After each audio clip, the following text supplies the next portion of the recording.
Kaisho, it's Delia. If you found this video, then you are probably thinking about moving to Donostia-San Sebastian or the Basque Country. And you've probably seen many videos just describing how good the food is and how beautiful the beaches are. Well, this is not that kind of a video. I'm here to present you with the hard reality of actually living in Donostia-San Sebastian and the Basque Country. Okay, so first a caveat before I start getting hateful messages in the comments. I love it here and these things personally do not bother me. However, these things are not for everybody, so I'm just here to give you a list of things that you should consider if you're planning on making a move. Number 1, the weather. The weather in the Basque Country in northern Spain in general is a lot more temperamental than the weather you tend to think about when you think of Spain. It's not sunny year-round, quite the opposite. It actually rains about 50% of the time in the Basque Country, which is why it's so green here. And there isn't a rainy season. The whole year is the rainy season. So it does rain more in the winter months. However, in the summer, it can still rain up to half of the time. In terms of temperature, January is the coldest month, with the average temperature being 8.5 degrees Celsius, which is about 47 degrees Fahrenheit. In the summer, the average high tends to be closer to 67 degrees Fahrenheit, which is about 20 degrees Celsius.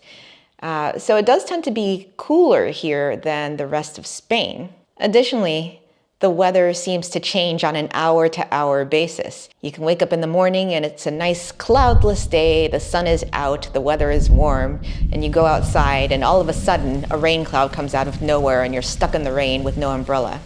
You should see my collection of umbrellas that I'm accumulating. Additionally, it can get really windy.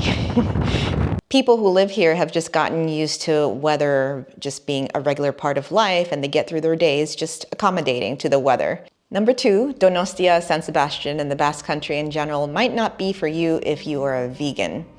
Sorry, vegans. But the diet here tends to be very heavy on fish as well as meats. If you go to a restaurant, you're not going to find that many vegetables. So if your diet is very high in veggies, then you need to cook it for yourself, basically.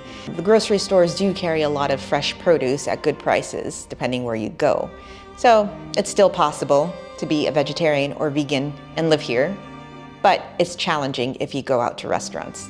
Another thing is that the Basque Country might not be for you if you're not open to learning about the Basque culture.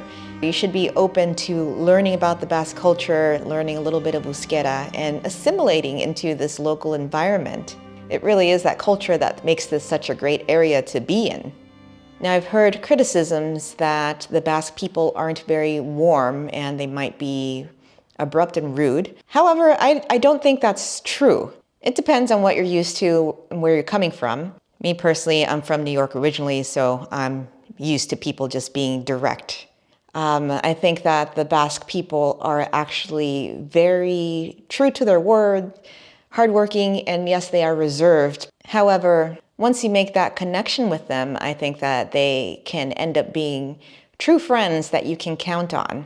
Another criticism that I've heard is that the Basque people who have lived here their entire lives have the same circle of friends called the cuadrillas, and it can be very difficult for an outsider to kind of break into those friend groups.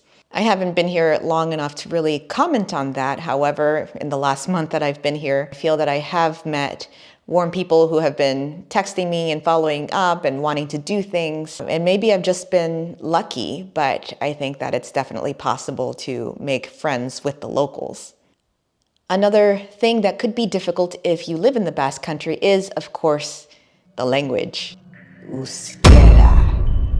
Euskara, which is the Basque language, does not have any roots tied to Romance languages, Germanic languages, or any other European language.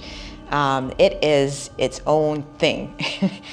Here in Donostia, you will see street signs that are sometimes only in Euskara, although usually they are in Spanish as well as Euskara. Same thing with signs.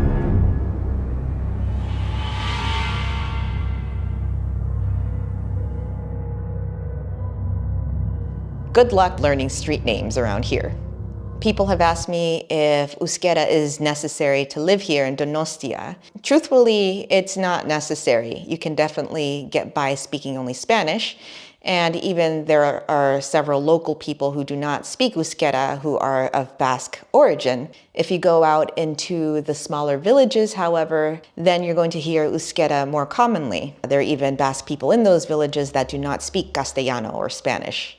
Euskara was a language that was banned by the dictator, Francisco Franco. So there was a whole generation of Basque people that were not allowed to speak the language. However, in the smaller villages, they continued to speak it in secret. And now, well, since the end of the dictatorship, younger generations have been learning Euskara.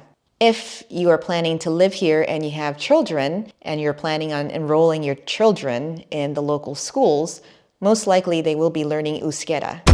And again, I am not complaining about any of this. I am just listing the things that you should consider and determine whether this might be a good fit for you or not. Another reason you might not want to live here is that Donostia-San Sebastian is actually the most expensive city in Spain to buy a property. At the time of this video, according to Idealista, the cost per square meter in San Sebastian is 5,326 euro. The next most expensive after that would be in Madrid, coming in at 4,015 euro per meter squared. If you're looking to rent, it's still in the top 5 most expensive cities in Spain to live. From what I've heard, other expenses in San Sebastian, such as going to restaurants or buying groceries and utilities, tend to be more expensive than in other parts of Spain. Additionally, if you're going to live anywhere in Spain, you need to be aware of the tax situation here. Most areas of Spain, including the Basque Country, implements a worldwide wealth tax. So that means that all of the assets that you own anywhere in the world are subject to being taxed here in Spain. So you need to really love living here before making that kind of commitment. Other things you might not like if you're here is that there is limited variety on food. The food in Donostia-San Sebastian is known to be amongst the best food in the world. However, if you have a hankering for Ethiopian food or some other international food, you might not find it here. The food scene here is not like it is in other cities like Barcelona or Madrid. Another thing you might not like is that there doesn't seem to be a lot of options for entertainment. So yes, here in San Sebastian, we have the International Film Festival, there's the Jazz Festival, and other festivals throughout the year, Semana Grande and whatnot. But if you just want to go out on a regular day and watch live music or do karaoke, there might not be anything going on. Donostia-San Sebastian is a fantastic place to live as long as you are respectful of the local culture and willing to learn more about it and assimilate. If you can sustain yourself financially, because work here is also difficult to come across, especially if you're a foreigner. If you are a good cook, if the local cuisine does not match your dietary preferences or taste buds, and you don't mind weather, especially rain, because it does rain half of the year. The winters are long.